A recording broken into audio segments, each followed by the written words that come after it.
In this episode, I'm excited to chat with Urania Harp, a professional astrologer and intuitive guide. First, don't forget to like this episode wherever you're listening or watching and subscribe if you haven't yet. And there's also a way for you to support me financially. I'd love to get two more $5 monthly subscribers, and that link is below as well. It really does help. So, back to this episode. Urania has 20 years' experience in adapting esoteric teachings and practices to modern ways of existence. Her areas of expertise are astrology, tarot, dreams, ritual practices, and energetic healing. She graduated from the University of Colorado at Boulder with a BA in astronomy. And Urania says she has an instinctual drive to bridge the gap between science and spirituality. She's passionate about uncovering the core connection between the spiritual and physical realms. Urania has oriented her studies and practices towards dream analysis for healing and self transformation. She's also the co host of Journey Through the Innerverse, a podcast discussing a variety of topics pertaining to dreams, astral travel, and mysticism. I've been lucky to be a guest twice on her podcast, and I'll include those links too. You can learn more about Urania on her website, uraniauniverse.com. And she's on Instagram, so you can follow her there. I've been getting to know Urania as a fellow dream expert on the Dreamigos Dream app. If you haven't tried it out, it's completely free right now, and we're adding paid features as more people join the community of dreamers. The most important way this dream app is different than others is we're not taking the lazy way using AI. Remember, AI is based on existing knowledge. A dream dictionary or AI might help get you started, but the process of coming to the ultimate meaning is not straightforward. And the ultimate meaning of your dream is purely subjective, despite the fact that images also have a universal feel. What I also love about this app is that you can use it to record and save your dreams in writing, pictures, or even audio. You can keep it private or you can share it in the community. And anyone can comment, but every morning I start my day by commenting as an expert on all of the new dreams. Eventually, you'll be able to request an expert too. There's seven of us experts, including Urania and my fellow Jungian analyst, colleague, and friend, and some others. We have different areas of expertise and different approaches to helping people find meaning in their dreams. So go to dreamigos.com to learn more and download the app from the Apple App Store or Google Play. Back to Urania. I think you're really going to love our chat. So let's get started. Well, hey, Urania, how are you? It's your turn to be my guest. Yay. I'm so excited. I don't know why I get nervous though when I'm more so when I'm a guest than when I'm hosting. I mean, I don't know. I feel like it would be the other way around, but maybe not. I don't So a know. little Well, nervous, but I'm really excited. okay, good. Well, we've already had chats before, so we'll probably even forget what this is for. Right? So, okay, well, I think it makes sense for you to start by doing a little education. And I thought it would be great, like you do on your podcast, to start with what is happening this week astrologically. And Nice. then, because this is what I'm into listening to these days. And then also, like, what does that mean for you this week? How is that impacting your life? Yeah. The thing I'm most excited about in the astrology, the current transit is that Mercury finally ended its retrograde cycle. So most people, even if they don't really understand astrology or know much about astrology, most people kind of know the vibe of Mercury retrograde, how there's like miscommunication, Mhm. or you don't want to sign anything, you don't want to do this and that. And specifically, it's focused more so like for you personally on where it shows up in your chart. So your birth chart, there's basically an indication of like there are 12 triangular sections and each indicate an area of life. So depending on where, Mercury retrogrades in your chart will determine where in your life it will have the most influence. And if you have planets there, say the sun or the moon, it will definitely have more of an impact. And so a lot of us I know have just been feeling restless and just so much going on, despite like many planets are actually in retrograde. I have been feeling that. And for me specifically, this Mercury retrograde was in Leo. And so in my birth chart, it was in the area of life pertaining to my career, how I want to be seen and heard, my visibility, what I'm striving for. And I've been making a lot of changes within my work and redoing my website. And there's a lot of things I've been doing that I haven't been talking about. Because, like, if you know astrology, there are certain times where you want to launch things and you want to work and flow with the energy in your own birth chart. And so Mercury is definitely not one of those periods that you want to launch something, because it's like you want to make sure you really like read between the lines and look for typos for things, or make sure everything's very clear and that your intention is clear. And so generally it's not a time that you want to launch something. So I'm personally excited because I just have to get a few little things in order, and then I'm going to share some things that I've been working on. But I know a lot of people just tend to feel the clarity and the forward direction in reference to when Mercury ends a retrograde cycle. And then just to say, with Leo, there is the element of creativity and self-expression. And so now we might have a bit more clarity, and again, a forward direction in reference to how we want to share and show up and create. So I, that's what I'm excited about. oh, I love it. Okay, I can't wait to do my reading with you. Yeah. I do them occasionally, and depending on what's going on in my life, they all just have a completely different meaning, right? So I just got Yeah. something via email, and I got a 6 month thing, and it's like everything is falling into place right now. I'm like, oh my God, Good. finally. Yeah. Like it's been a long, long 5 years. So, Yeah. um, so all right, like we're gonna talk about tarot and astrology, and also you were saying how that how you evolved into dream work, and that it's sort of quite a story how you Yeah. became more. So tell that story, because we love dreams.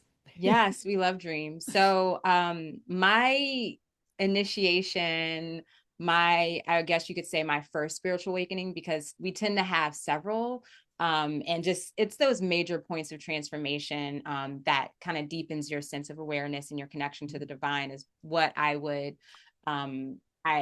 associate with a spiritual awakening. So for me personally, my first spiritual awakening was in 2005. I was 19 or 20 years Mm. old. And at that point, I was atheist pretty Mhm. much. But I always felt that something bigger was there, right? I was raised in a Same, yeah. Yeah, I was raised in a Christian belief system. And then when I got to about 18, 19, I learned that pretty much my church was corrupt. I grew up Mm. in the same church my mother grew up, and my mom or my grandmother went there when she was a young adult. And so I actually loved it. Mm. And but then I realized that there was a lot of betrayal and corruption, Mm. specifically with towards my family, my mother. And so that's when I just wiped the slate clean Yeah. and I was atheist. But it was only literally probably for 2 or 3 months. It wasn't long, but I just had to, like, I You don't just I needed a don't trust clean anybody. break. Yes, I need Yeah. it. Yeah, I don't know Yeah. what to believe. Right. But again, I've always been I always felt that there was something deeper, there was something, a divine essence in all things. And I was working at a restaurant in Washington, D.C., which is where I'm from. And one of the girls that I work with, I learned that she was raised in a pagan tradition. And when I found that out, because I had always been into like witchcraft and doing all these things, even though I was Christian, I still, dabbled in that stuff. But I didn't know what I was doing. It was just for fun. And so I wanted to know everything. So I literally asked her, and she was maybe, I think, 2 or 3 years older than me. Mhm. And I was like, tell me everything you know. I've heard this. And I hadn't been working there that long. And she kind of got annoyed and she was like, whatever. But then she gifted me a deck of tarot cards. And I didn't really know what to do with them. I had actually never seen them before. And I asked her for help, and she told me to figure it out on my own. Which Hmm. then she ended up, helping me, and we ended up becoming best friends. We had our own little coven with another girl. And so we were just playing around. And that's when I got into astrology. And I was into it a little bit before that, but that's when I really started, looking at the moon and being like, oh, it's a full moon. Let's do a ritual and such. And so from 2005 to, pretty much, I mean, now I'm still doing it, right? But Mhm. I would say it was about 2015 when I finally graduated from college. It took me a bit. And I went to college for astronomy and physics, and I didn't know what I wanted to do. So I just started doing astrology readings and tarot readings for money. Like a friend encouraged me, and I Hmm. was in Boulder, Colorado. So it wasn't weird. Like Right. it was a part of the culture there. So I was like, Yeah. okay, people will pay for this. And this whole time that I've been like in the spiritual practice and doing astrology and tarot, like I always had a connection to dreams. I've always had vivid dreams. However, I didn't mention that in 2004, my grandmother passed away. And it was sudden. She had cancer, but she just Mm. didn't want to get the chemo Oh, treatment because it was the yeah. second time. And so Mm. she was ready to make peace with that and with her life. And there were other things going on. So, but she was essentially my mother. Mm. And so it was really hard on me. I didn't really understand, what that meant. My Mm. mom didn't really talk to me about it. I didn't know Mm. what to expect. I just knew she was deteriorating. And we lived with her, like in that whole, like the 6 months basically of, the process. And so whenever I dreamt, or not whenever I dreamt, but basically she would always visit me in my dreams. And that was a Mm. nightmare.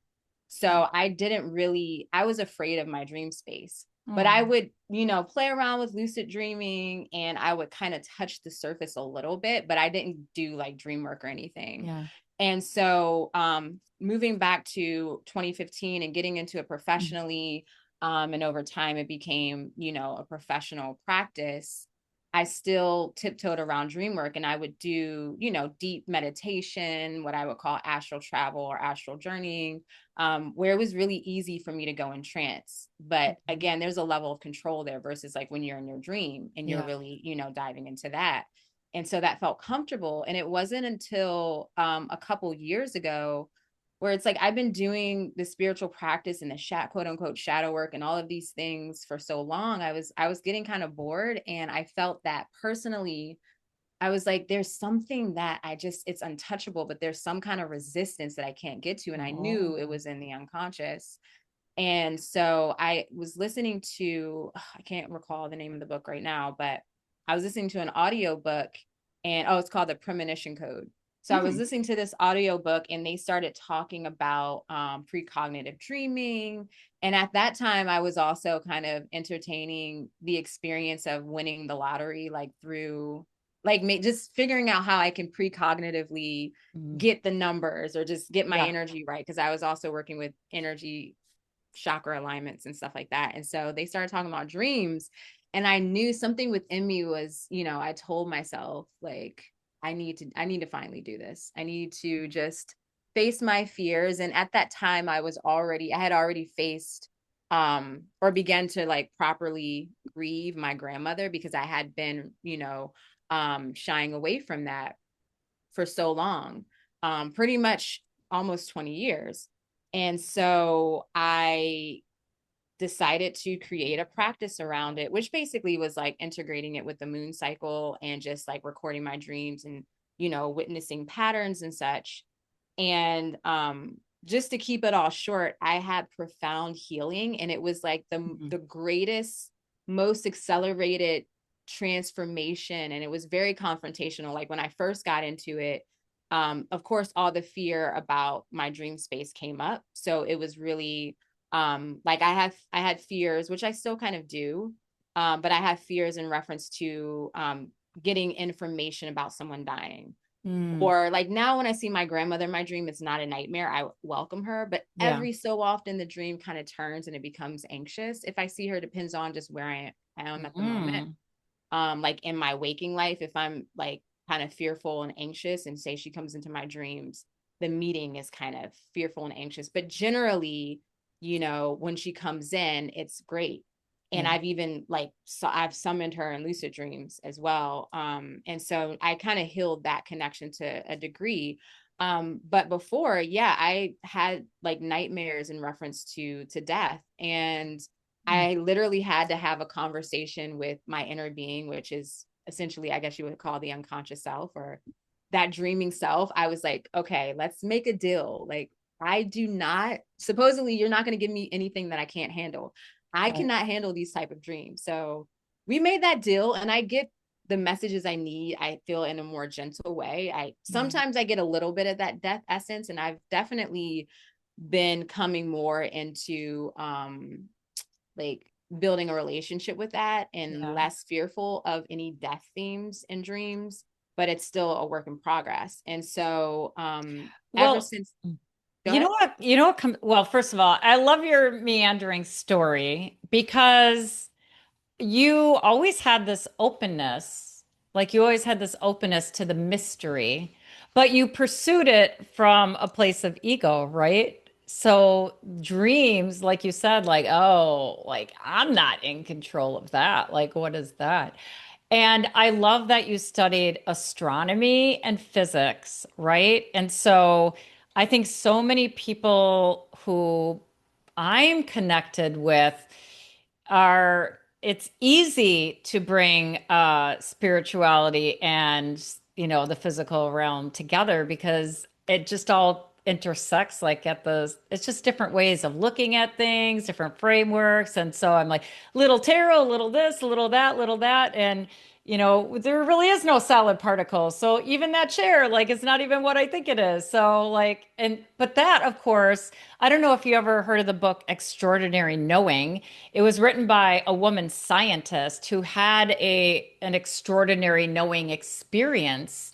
And because she was a scientist, she was like, this can't be true that this happened to me.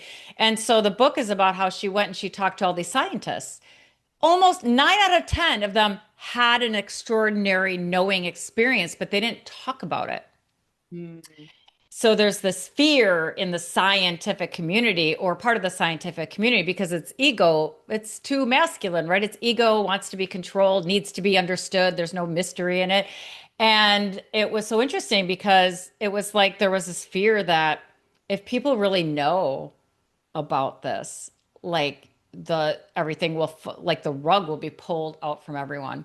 I actually think it's just certain systems that benefit the few are what will be dismantled, and that's what the fear is about. So, but anyway, oh yeah, yeah. yeah, I love it. So you went from like I'm safely exploring tarot and all of this to okay, I'm not in charge. And Yeah. then, yeah, and there's this trust that has to happen. So, how I talk to because I don't like people to dismiss things right away. I can look at any of those things also through a neuroscience or a depth psychology lens.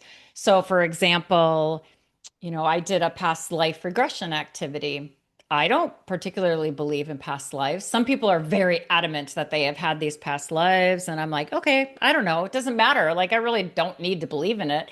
But the experience, what it was for me is active imagination, right? So when someone's saying, 5 years ago, what comes up for you? What memories? What was happening in your life? And those are associations, basically, right? So, and then imagine yourself in the womb. So that experience for me was really striking. It was during a time when my life was starting to fall apart. I can't remember if I don't think my mom had died yet. And when I got to the womb, I was like suffocating. And I was like, shouldn't it feel good in the womb?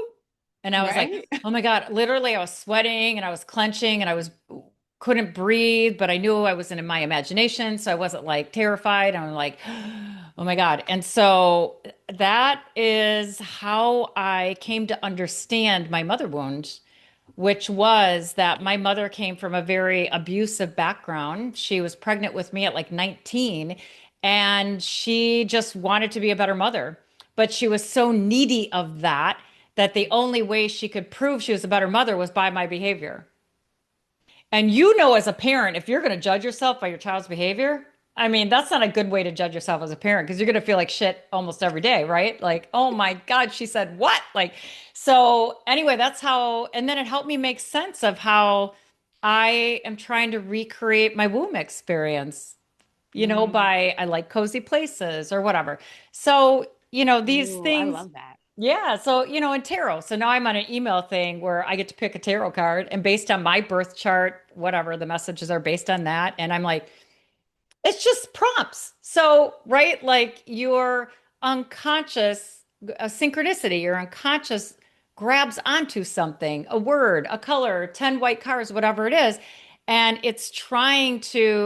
um, it's trying to trick you into exploring something that your mind doesn't want to explore because that means it's new territory. So, so Mm, I love this. You're the first person that I've had on that has this combination of, yeah. all of these different areas. Um, so I don't know, you ever, well, I guess you kind of told your story, but you talk about an instinctual drive to bridge the gap between science and spirituality.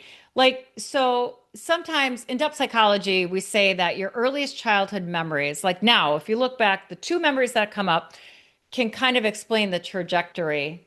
Because Hmm. sometimes we can't make sense. My life, my resume is very meandering.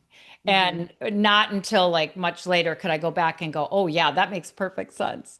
But it didn't at the time. It seemed like I was going from this to this to this or whatever. So, like in hindsight, can you see your unconscious like prompting you one way or another? And is there this invisible thread that ties things together?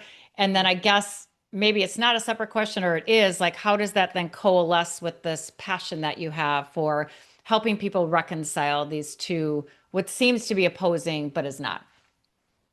Yeah, I honestly, when as soon as you prompted or mentioned the instinctual drive to connect science and spirituality and essentially how that came about, right away I went to my childhood. Like it wasn't hard, and I think that because I've been thinking about this and I've been kind of looking at my life as a whole, Hmm.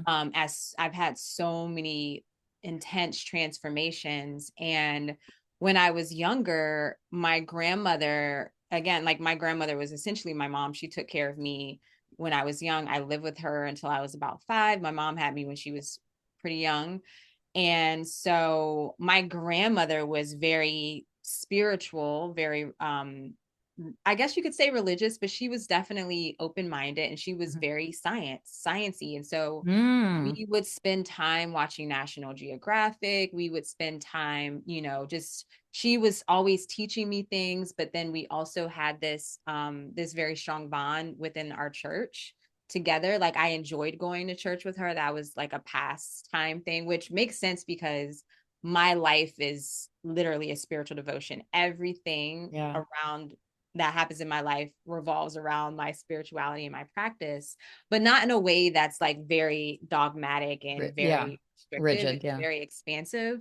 Um, but yeah, so I really, and my grandmother is essentially, especially at this time, she's definitely a guide for me. And now coming into dream work, and I've definitely been looking more into depth psychology, have always had a fascination and interest in it, not necessarily professionally, but then when I thought about it, like when my grandmother died, she was working on her PhD in clinical psychology. And so Oh. I remember the only, type of like traditional therapy I've ever had was through my grandmother. Like she would do like practice with me and my siblings. And so that kind of came through. And then as I really started getting into the dream work and my mom was in town visiting, she saw one of my dream books, or she saw a dream dictionary, and she was looking at it. She was like, oh, I've never had, a dream about teeth falling out, but I always had a dream about cars. Like that's one of my themes. And I was like, what? That's one of my themes. And when I Oh. really started getting into dream work, that dream symbol or theme came up a lot. And it really helped prompt my whole like identity transformation. But then she went on to say my grandmother also had dreams about cars, like recurring themes. And my grandmother like has tons of journals that are willed to me, which I also journal. And she Oh. has her dreams in her journal. And I haven't gotten to the point where I can like read them. That's the next part of the healing journey. But Oh. my mom has, and she was, I'll say certain things, and she was like, oh, you should really read your grandmother's journals because she has dreams about, XYZ. Oh my So it's God. interesting where I'm like, okay, was this plan? Like, what is going on? Like, how is this all happening? Because Yeah. I was, focused on my work, and now it's infusing with, I feel like I'm kind of picking up what my grandmother left off. But I know there's also a part of me in it as well. Like it's not just, her passion, but Well, it I makes know it sense all. you're drawn to depth psychology because depth psychology is a spiritual psychology. Oh yeah. I love it. Oh my goodness. You What know, I'm it, learning it, so it, far. I mean, oh my gosh, even when you said confrontation before, that right away, that reminded me, are you familiar with the Carl Jung, The Red Book? Yes. Do you Yes. have one? No, I have it in my Amazon I list. got the So big one. Oh my gosh, you just want to touch the pages and the drawings. And like before that is a black book, which has, I yeah. guess, all his like original stuff. But that was not published until that long ago because Yeah. he really was trying to establish depth psychology as a science, that it was studied, that you can study the unconscious using the scientific method. How? You can't study the unconscious directly, but you can study its effects. Like you can study the effects of gravity, right? But he Mhm. also, like in his PhD, he studied his cousin was a medium. So, like 100 years ago, Jung was very popular, and everybody was like into spiritualism, they Mhm. called it. So, but he's like, oh, I can't let people know that. Like, I'm Yeah. trying to be a scientist. So I mean, he's so you could say his psychology is the psychology of the feminine. The unconscious is the feminine because the feminine was split off, right? And it's in the shadow with the body and sexuality and nature and all of that stuff. So it's Mhm. spiritual because it's about, reconciling. So you're gonna love learning Yeah. learning more about I depth was psychology. really impressed by his art. It blew me away. I just saw it recently. Okay, so And you will yeah, also want to read. You'll be blown away by the writings that go with it because he yeah. had an inner argument with a character that he had an argument with her about how he wasn't an artist because that would diminish. Like he Yeah. literally, that is the accumulation of like 16 years of his confrontation with his unconscious after he broke Okay. with Freud.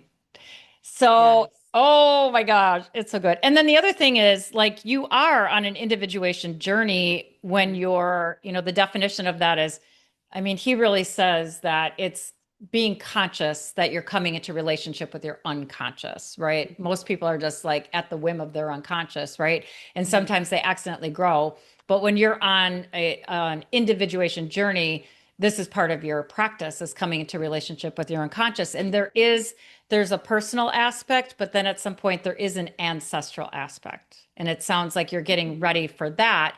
And then that leads to like being open to the archetypal energies wanting to flow through you and use you to expand consciousness. So, And is there a bit of surrender to that? Like it's like you yeah. definitely don't have control because that's where I'm at right Oh, now okay. where Well, yeah, okay. If you're not, okay, so what you can have control of is just your awareness. right. So, like, this is a weird example, but after I knew I was getting divorced, after divorce, I accidentally, one young man, like, I was like, oh, there's that.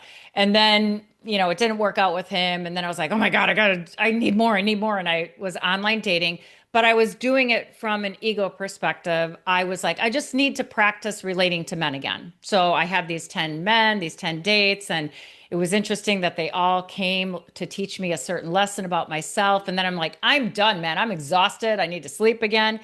And I'm like, oh, then sweep up. So then I was swept up by another younger man, and that led to a transformative relationship. Now, because I was studying depth psychology, I was very aware that I was being swept up. And I'm like, oh my God. Oh my God. I feel like I'm not in control of myself. Aphrodite's taken over my body. And I think he's Hermes the trickster. And it was like, it was very, oh, I mean, it was amazing. And I'm like, what would you do the psychological types test? And he was like, yeah, sure. Why not? And I was like, oh my gosh, this is why I'm attracted. Like, but I didn't know. And eventually the relationship became very ironic. And then it included suffering and challenging. And it became something I had to see through because I knew Mm. that the universe was using our relationship as a vessel for transformation. I didn't know what he was going to do with it, but Yeah. I knew I didn't know what was going to happen. So yes, there was a surrender, which helps me make sense of one of my dreams where I had an embodied sense of safety that I had never felt before. I don't know if I talked about that one, but how, in hindsight, after the relationship, I was like, oh, now I really know the deep meaning of that dream. It was preparing me to say yes to a relationship that had so many like red flags. Mm. And my head would have said, no, I shouldn't do this. But, right. But for some reason, that dream was like, you're going to be okay. You're going to tumble. But you're going to be fine. And I Mm. think sometimes a dream does something to you without you recognizing it because it is some kind of processing. Mm. And yeah, it's in the memoir. It's coming soon. Yeah. So, but anyway, yes, so you are on the individuation journey. Mm. So maybe you want to talk about like um you work with people. Mhm. So you help other people on their journey. And so how does that work? Like, how do you know, or how do you bring in like, oh, tarot seems the way to go here? And is dreams an automatic part of what you're asking them to bring to the table? Or like, how does that, and yeah. Yeah, so it's interesting. I definitely have, you can book a specific dream consultation or a tarot reading or astrology and or like a spiritual guidance. So Okay. maybe, you're not really into or you don't know much astrology and it's not really a focus, then we can Hmm. just do the spiritual aspect of it. But generally, most of my clients, because I do get a lot of people that come back, especially every year, because the type of astrology perspective that I primarily practice in is a modern version of Hellenistic astrology, and they really focus on the cycles of time. And so there are cycles Oh. within cycles within cycles, and so there's one, yearly cycle, which every year of your life, a different area of life is activated. And then, you're going to look to the sign, the planet, and what's going on, Hmm. in the current, like during that year that's interacting with that particular part of your chart. And so, people will come back regularly. But then, as I mentioned, I have evolutionary astrology Mm. experience as well, or teachings. And so I can look at people's evolutionary state of consciousness, and that is more in attune to psychology. But nonetheless, like my consultations are all encompassing, so it just Yeah. depends on the individual, because like I said, I have a lot of recurring clients and we kind of talk like outside of the consultation at times. Mm. And so, they know that I'm doing dream work. They know that, I do tarot and I offer readings here and there sporadically on Instagram, just small readings. And so they'll come to me and they'll like whatever's in the space. They might share a dream, or they might, they'll definitely have a tarot reading. So the big astrology consultation includes generally a tarot reading, unless I can sense people just, they're already overloaded with stuff. We don't need to go there. Right. But it basically, it's whatever comes up. It's very expansive. That's where your intuitiveness comes Yeah, in. yeah, we Yeah. just kind of flow with it. But I definitely have, mainly, especially with the astrology, there's a focus of the energy present for this year and what you're currently experiencing. Of course, Mhm. there's going to be some affirmation of what, what you intuitively have been feeling and experiencing. And then I basically will, I don't come up with it, but you get some sort of direction or action or journal prompts, or, Mhm. maybe a ritual or whatever will be supportive for you at this Right. time in reference to what's coming up. So it's Yeah. all integrated into one. And, I have other practices with herbalism because I used to Mm. work in an apothecary for a bit, Ooh. and worked in a greenhouse. So literally, I've been doing so many things, and the client whatever supportive for the client at that time is what they get, essentially. I love that. I mean, I bring in all sorts of things. I'm not an expert in what you're an expert in, but it all aligns. The thing that I became very aware of that is really interesting to me is the 7 year cycle. And so I'm Mm-hmm. like, yeah, oh my God. Yes, I remember this is what was happening. And then this, and then it ended here. And then like, so. Yeah, all the cycles are, and Yeah, and that's 7 years tied to Saturn, or would it be Chronos in oh, Greek? Yeah. So any like if anyone has, it's a part basically a part of a maturation cycle, a greater maturation cycle, and there's some element of discipline and lessons in reference well, to you the know what's an 7 year. opposition in my birth chart is Saturn and Pluto. Ooh, Yeah, right. And I'm a dang. Gemini. I'm a walking tennis match. Yes. Oh I my am a goodness. rebel and a rule follower. So I'm like, okay, which rules? Yeah, I get Yeah, that's a that from you. stupid rule. I can break that one. I'm a feminist activist, and but is this the right way to do? I mean, yeah. Wow. Okay, that definitely makes a lot of sense though. Just from like talking to Oh you yeah, and just being like around me, you, you're like, she's a like crazy yeah, lady. She's a see crazy lady. that going back and forth. But you can kind of create structure in that Yeah. kind of like rebellion Oh, aspect of yourself. So I feel like yeah. I that's mean, what that did is it kind of helped me the really make sense of myself, right? And I remember when I did my numerology, and I'm like, oh my God, yeah, this is just, it just helps you feel like I am a misfit. I Mhm, am a misfit, and I don't roll like most people, but I'm also very self-conscious. And I mhm, used to be very shy. And so I can be bounced around by the world, right? If I don't have a solid sense of self. And so mm, I guess that's maybe part of my dharma is that, right? mhm, So anyway, okay, so let's see.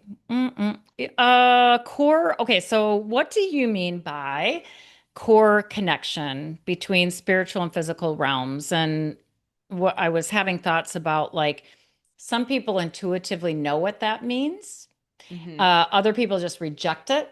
There is no reconciliation of those two things. Some people who, I think there are some people who are naturally drawn to learning about quantum physics, mhm. right? And that, and they're very comfortable with that. And other people are like, what are you talking about? And then other people maybe intellectually get the concept, but to have an embodied knowing that's felt in the body. So somebody might feel something in the body, but not be able to articulate. Like when I started reading Deepak Chopra and about quantum physics, I was like, my body understood it, but my mind, if you asked me to say, like, what did you just read? I'd be like, I don't know. I can't explain it to you. I just in my body, I'm like, oh my God, yes, yes. Like oh my God, I get this. I feel it. So like I think everybody is like at a different place. Yeah. So like what does that mean, this core connection to you? Well, firstly, I just want to say that I feel that in dreams when you're mentioning how you can't put it into words or can't express it, but you feel it. Yeah. So I definitely understand that. As soon as you mentioned that, I was like, oh, that's me with my dreams, where it's like I can't get it out into words. But as far as that common connection of that core Mhm. within all things, I really relate to Hermetic philosophy's perspective on this. Oh, And I believe it's called cosmic sympathy, where basically everything has, or maybe I shouldn't say thing, but everything on earth, right? And then the celestial energy, such as, the planets, so to speak. mhm. There's always a core divine essence, like a central point Okay. within all things on earth, within the planets and such. And they are essentially connected, like there's an invisible thread, right, that connects Yeah. all of these different like entities and things existing here on earth. And so it's simply just like that divine essence, that spark, that life force energy. And I mean, we can even argue like, is there an essence to things that are just material or Hmm. matter as well? But Yeah. I definitely, and that's kind of what I strive to connect with. Like in my studies or when I'm connecting with some or just like how I live my life, I do naturally see like that divine essence or like strive to see the divine essence within all things. Yeah. So going to that pure sense of self or like that connection to source is the way I Yeah. would define I that. mean, I think that's like just a really great like general definition of spirituality, which is not about Mhm. dogma. I mean, Jung used the word religion, religious aspect, but he wasn't referring to a doctrine or a dogma. He was referring to our instinctual like need to understand, the need to, find meaning. And he also said that the two most powerful instincts were this religious instinct and sex. So Mhm. they very much go together because, I mean, one of my passions is to help people understand that the deeper meaning of sexual arousal and attraction isn't about literal sex. It's about like creative energy and creative Mhm. intelligence wanting to flow or getting your attention here or there. But we've like reduced it to meaning that just automatically means you want to like have sex with somebody. So, I love that. I feel like the best way to connect with that, like the creative, like passion or power in reference to sexuality, is like not have, like choosing to not have sex, and like in a way that is empowering. Like you Mm. definitely, your creative energy definitely, like at least for me, has really peaked by making the Yeah. choice just not to have sex. And Yes. I Yeah. still indulge in like that sexual desire in other ways. I don't physically have sex, but I still express it in different ways. But you can get more creative of how you express that sexual energy, Well, aside from yeah. just having I sex. mean, it's fascinating because when I got swept up with that man, like, I mean, it was, I mean, just the touching and being together and the kissing was Yeah. like, oh my, like, I didn't know it was possible to feel like I felt. And that was without having sex. And Yeah. then I think we literally had sex like 3 times. And then there was a long period of time. Well, there was a period of time where he he had a conflict having sex outside of marriage. And I was like, what? You're a 33-year-old man. Like, what? I just found my healthy sexuality. What do you mean you can't have? Anyway, so, but it was interesting because I thought, okay, what is it, Hermes? What is it that you're offering me right now? And so I entered the realm of what I call no sex and Mhm. sustained arousal and like just these states that if you rush to an outcome, in literal sex, that it was, I mean, it was just Mhm. amazing. And then during the time period where we couldn't connect, um, I had no desire. Like all of that went inward. And that's when I ended up having like these sexual, spiritual orgasms and Yep. doing all this image journaling. And then, like, out of that came this creative expression. So it's interesting because now it's been like 3 years since anything. But look, I've created all of this stuff. And I'm Yeah. not needy of it because I have this outlet for wanting to create something. So Yeah. I And I don't feel know. like it's more like you, after having that experience, you have more of a very sacred, like sex, Yeah. like that kind of sex and intimacy is more Yes. sacred. And sometimes you, Yes. like, you're more selective about how you go about it because Absolutely. And you're not you as are needy. fulfilled in many Yeah. different ways. So it's like, okay, if I'm going to, have that intimacy with another person, it's, I want it to be valuable, basically, Well, So yeah. Yeah. Do they yeah, deserve to have your energy? So, exactly.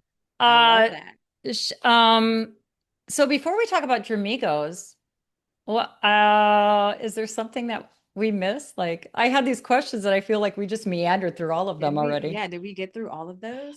I don't know. I think we might have. Well, you see what Um, comes up for you that you want to share, but I thought we could talk a little bit about Dramigos.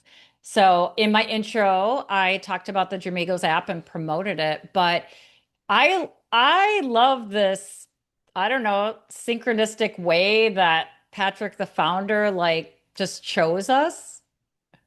yeah. I think we're a really interesting combination of people. So like what is your experience being one of these founding dream experts along with me and now my former Jungian analyst and then Yeah. your buddy Alex and or Alexa and Pam, I don't know where she came from. So I don't know, what do you feel about the experience so far? Yeah, that's really interesting you mention it in this way, because I literally maybe a couple days ago was thinking, okay, how did we all come together? Yeah. Because I know I connected with Andrea through Oh. Alexis, and I know they connected because of a separate podcast, like a witchy podcast and a witch school. Oh. But I don't know the story with all of you. Um, so my experience, for one, it feels very synchronistic. It feels like an alignment. It's one of those just experiences that I just wouldn't choose, or like I just Hmm. wouldn't have the thought You about it. wouldn't Like think it's not, about I it, did right? choose it, but I Yeah. wouldn't, it's not something I looked for. Yeah. And I just really I'm just grateful. I'm really inspired every time we have our meetings, every time, we're chatting in our group chat and Mhm. whatnot, or things are happening and expanding with the app. I'm just really inspired. And I have this very strong intuitive sense or knowing that it's going to be major. The way people are responding to it, the way we're all passionate and Mhm. different, and the way the ideas flow, I'm having a good experience. It's like Patrick is so laid back and chill. And I mean, it He just is. everything, I'm not putting it on a pedestal because I don't want to do that. I tend to do that. Um, but no, I'm just very happy and satisfied and inspired. I think it's going at a good momentum, and I know it's going to pick up momentum. So I'm grateful with like the flow that we're at now, because I know it's going to I get, am too. I'm glad it didn't yeah, happen like faster in the beginning because we yeah, definitely have gone through those stages of developing our team where it's forming, storming, norming, yeah, where we're getting to know each other and what our strengths are. yeah, And yeah, Patrick just reached out to me and afterwards I was like, Why are you choosing me? I don't have any yeah, following on Instagram. I have like 700 followers. I'm like, I don't, and I still don't even know why he reached out to right? me. But, That's awesome. but, but same thing. Like I was like, I wasn't looking for this. And I went, you know what? This seems cool. I have no idea what's going to happen. And the fact that we were asked, like, we're part of it, like we have a stake in this, right? And Yeah, I was like, I don't know. This could be a bust or could be big, and it just feels right. I don't. So it was yeah, like for me, it was like I'm learning how to like, just be like, well, it could be this, it could be that. I don't need to know. And so yeah, I'm learning how to enter the quantum realm by going, yep, it could be this, it could be that. I don't know. Like, okay, whatever. And then the other thing it's done for me is I know I have an intuitive sense about things, but I think I don't give myself as much credit as I should because people used to call me the therapist for organizations. And I was just like, well, can't you see like what's happening here, like beneath the surface? Like I've always been able to do that. And I didn't think that I would be able to connect so strongly with the person sharing dreams. mm-hmm, Like mm-hmm, in so many cases, I'm like, I just every morning get into a flow and I'm like, I'm not even going to question where I'm coming. And sometimes I'll even say, like, oh, yeah, when I had that dream, like this is what was going on. And for me, so I don't know about for you, but this is what comes up for me. And I just like go with it and then I'm done. And I'm like, I don't even question it. And two people have become my clients because of it. nice. And so, the feedback, is like, oh, yeah, she's right on. So I'm like, wow, like I didn't I, know I could do that without like seeing people and yeah, and I being with feel people. like I love that because you're just tuning into like what I would say is like your divine connection, or you could say maybe the collective unconsciousness, Yes. or that connection is being made and you're channeling it in. So, it doesn't necessarily matter if I feel like what you're saying is what they need to hear. Even if it doesn't resonate, like maybe it will later. I- Maybe it's something that they need to I'm just reflect not on. questioning it. I'm Right. like, Yeah, that's the key, is like not yeah, questioning, just like letting it flow. And it seems like you have like a way in which to get in the zone with it. That's one of the things too for me. I have to be in the zone. I can't just like, it's a whole thing right. of when I sit down in the morning, and sometimes I'll tune in at night, because sometimes lately Mm, people have been putting dreams there later in the evening. And but yeah, no, it's like having to get in the flow. And yeah. I think for me it's definitely like I'll be honest, I kind of struggle with just the couple sentences, and maybe I Yeah. just need more practice. But I really do enjoy like seeing the different um like themes that come through within when people have multiple dreams. Or for Yes. me, there have been periods where there'll be nothing, and then there'll be a day where Yeah. we have like 4 or 5 dreams, and I'm like, what's going on in the Right, astrology? exactly. So I Yeah. enjoy also looking at that. We're all collecting Yeah. like data points and making Yeah. observations. So yeah, I love it. It's really I think I'm interesting. just like more ready to claim this kind of power that I have that I maybe have not been embracing as much as I Yeah. should. And I don't know why I haven't, but um so let's see. That's about the app and Yeah, like, is there anything else that's coming to mind that you want to share? Anything, I don't know, anything that you're particularly has piqued your interest or a story you want to share No, it's like about how you like how somebody really benefited by your working with them? Because your energy is amazing. yeah. Oh, thank Yeah. you. Yeah. I'm trying to think because we definitely hit on what I've been really interested in lately, which is Carl Jung. Like Alexis and I just did an episode last night on him as an artist, or it was specifically on integrating like your dreams as art or expressing your dreams in art. Mm. And of course, we focused on Carl Jung. And like I said, that was my first time seeing his art, and I was literally blown away. It wasn't what I expected. I didn't think it was going to be that good, and I was just like, what were you channeling? Well, Because and he doesn't there even was think some out. he doesn't think he was creating art at all. I know, and he That's the didn't look to crazy be. He's thing. like, I'm not an artist. I'm not a painter. I'm like, are you kidding me? You need to see what I do then. Right? Exactly. Yeah. So we touched on that. I'm trying, like, what I did want to talk about. See if my camera will come back in.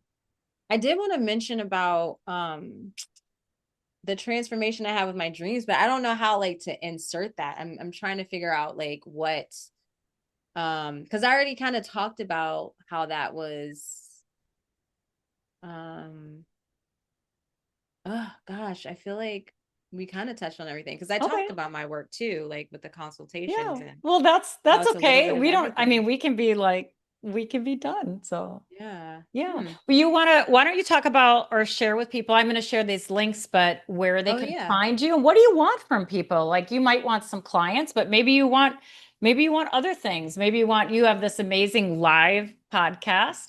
So Yeah, I go ahead and do. promote that, or you have resources for people, or like, yeah, what do you want? I'm such a work in progress right now. Literally everything is in transformation, like my Yeah. whole brand and business. Well, don't let perfection stop you. I know. And it kind of, I mean, maybe that's how I can segue Yeah. about just the dreams, how it's had like a Hmm. really big impact on just everything. So maybe I'll Okay. go there. Okay. So I just start. Yeah. Yeah. Oh, I love it. Um, You look so vulnerable right I now. was like, I am very vulnerable because I don't want to stumble over my words. Okay. That means it's going to be good. I hope so. Yeah. So, yeah, I just want to express my infinite gratitude to DreamWork, and I kind of try not to beat myself up about how long it took me to really do this Yeah. intentionally and as a practice and integrate it into my work. And as I was mentioning, once I really devoted myself, I had the conversation with my inner being or my dreaming Hmm. self, and then I took some time, away from the dream space because of the nightmares that I was having and Yeah. everything that was coming up. I took time to really ground myself because I was like, okay, this is serious. I need to be grounded. And yes, because a lot was coming up. And so once I had that clearing and felt grounded and approached the dream space, I begin to have very profound dreams. And as I Mhm. mentioned, one of the recurring themes at the time always had to do with a car, whether Mm. I was driving or it was my mother driving or what have you. There was always this focus around the car. And my birth name, I was actually named after a car. My birth name is Portia. So, and my mom Oh, named me that because she wanted to have that car. She loved that car. And so she was 19 or 20 and when she your had, grandma also had dreams about cars? Like, right? Yes. oh And my gosh. isn't it crazy? So Yeah. yeah, it was, yeah. So my mother was like, I can't afford to have this car. So I'm going to name my daughter Portia. And so I can say I have one. And when she told me that later, I was like, I don't think that's how that You're works. like, that's kind of weird, mom, but okay. But through the dreams and pretty much honestly, my entire life, my mom has tried to basically control the direction of my life. Even now, Okay, there we go. There's the car. yes, even Yeah. now at 40 years old, she's still like, you need to get a real job. She doesn't get it. I'm like, this is my job. This is my work. I'm not Oh. getting a real job and whatever. So yeah, I had Maybe these, this is your ancestral wound that you're healing. yeah, it absolutely is. Like, Yeah. so yeah, through the series of dreams with the cars, and a few of them, my mom would definitely be in the dreams, or sometimes it would be her car even. Mm. And like as I've been doing my work, and this is, after the pandemic, it wasn't super long ago. Also, I had my daughter at the end of 2019, in December 2019. So in relation to all of this, I was also postpartum, and you naturally And have you like had an an ego death. actual Yeah. birth of a Right. Of human. a child. So, and I'm a completely different person, Oh or my, my roles are different now as mom yes. and such. And so we're in the pandemic. People are meeting me online, getting readings with me, and people are thinking my name is Urania, because I always, my name has been Urania Universe for several years, and that's my business name. And that's my connection to the Greek muse. She was the muse of astronomy, astrology, fortune telling, and the stars, essentially. So like between the dreams and what I've been learning as far as like having control over my life, people calling me Urania, I had been calling myself Urania, or that was essentially my higher self. Basically the dreams led to me like legally changing my name to Urania Harp. Harp is not my last name. So I was married, and I had got divorced in 2015, and so I still have my ex-husband name. So I not only did I have my first name chosen by my mother, and it was like, this is who you are and this Yeah. is you to be, I also had my ex-husband's name. So I was like at the point, like, who the hell am I? Yeah. Like, I Yeah. have no idea. And again, I'm in this point of like cleaning the slate or wiping the Yeah. slate clean. And so I ended up changing my name to Urania. And Harp, I decided on that because my grandmother and my great grandmother's last name was Harper. And Oh, so, but I wanted to disassociate from the patriarchy. So I was like, right. okay, I'm going to cut the ER and it's just Yes. Harp. Right. But this whole like legalizing my full name, a chosen name for Oh, myself, was like this powerful reclamation for myself. And my mom does not call me Urania, neither does my father. And I've had to make peace with that. yeah. Yeah. Um, but it doesn't matter because it's still like she sees it, she knows what I'm doing, but it just was like this very strong um death of the ego and the Yeah. identity as I'm coming into dream work, Yes. digging in my unconscious.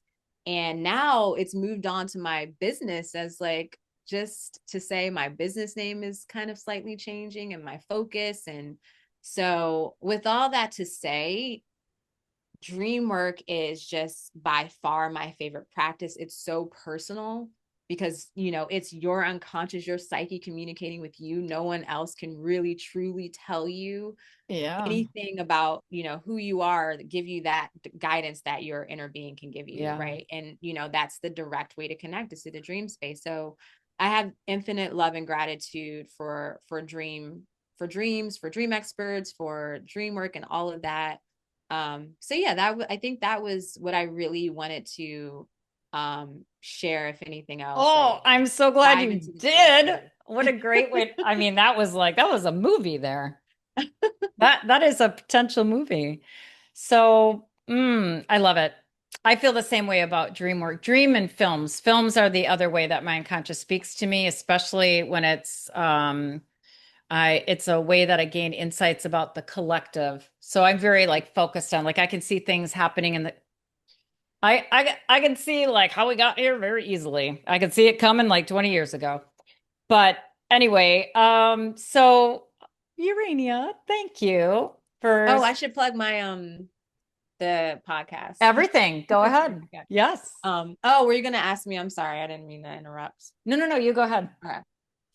So, yeah, if you are curious to learn more about me and explore my work, I also want to say that I do have a podcast specific to dreams, mysticism, and astral travel. So, all the topics that are encompassed within that. You can check out that podcast. It's called Journey Through the Innerverse. Deb has been on a couple actually, and she's going to be on more, especially after we read her book. I'm really excited. And then It's check really out fun. my, You guys are yeah, fun. yes. And then check out my website, uraniauniverse.com. And I am probably the most active on Instagram if you're on Instagram, and it's at Urania_universe. That's fantastic. And I'll include all those links. So I really appreciate it. And also like opening up my listeners and viewers' minds to something. I tend to be pretty much in the academic, the intellect. So with a lot. So Yeah, so thank you for being here. Thank you for And now having I'm me. just going to read my little outro. So I hope you enjoyed my conversation with Urania Harp, professional astrologer and intuitive guide, and one of the dream experts on the Dreamigos app. Don't forget to download it.